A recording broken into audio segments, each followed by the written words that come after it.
সারা বছর জুড়ে ফেফু আর গানের সুরে সরাগম থাকে কুমিল্লা বৈরাগীপাড়ার বাঁশিফুলিতে। বেশিরভাগ সময় বাঁশি তৈরিতে ব্যস্ত থাকে কারিগররা।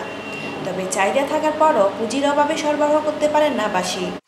পার্বত্য চট্টগ্রাম থেকে বাঁশি তৈরির প্রধান সরঞ্জাম বাঁশ আনা হয়।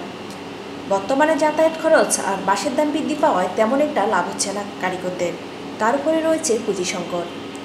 অধিক মাত্রা সুদে স্থানীয় এনজিও থেকে ঋণ নিয়ে বাঁশি তৈরির ব্যবসা করছে বাঁশি ব্যবসায়ীরা। তাই সুদসহ তৈরি খরচ মিটিয়ে তেমন একটা লাভ হয় না। তারপরও বাপদাদারা এই ব্যবসা করে গেছেন বলে তারাও করছেন।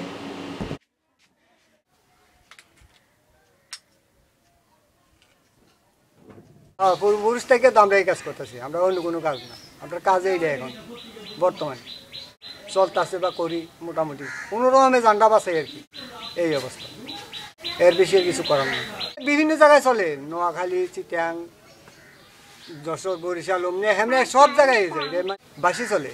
মেলা উপলক্ষে, উরুস উপলক্ষে, মাহফিল উপলক্ষে বা ইচ্ছান উপলক্ষে এইভাবে মাল চলে আর কি মোটামুটি টুকটাক। ওই টাইমেও মানে পয়লা বৈশাখ উপলক্ষে একটু বেশি চলে, এখন কম চলে।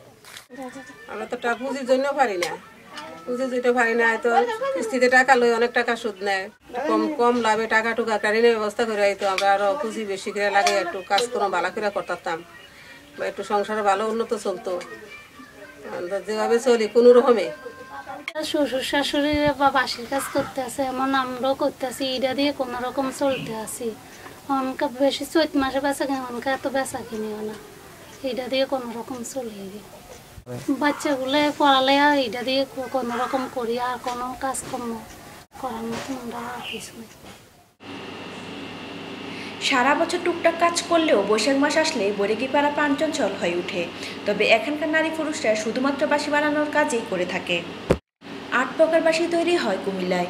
এই বাঁশি ঢাকা সহ দেশের নানা জায়গা ছাড়াও বিদেশেও রপ্তানি করা হয়।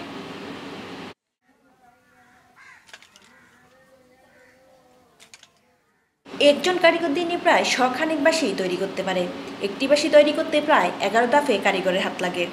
সারা বছরের মধ্যে রমজান আর চৈত্র মাস আসলেই বাঁশি বেশি বিক্রি হয়।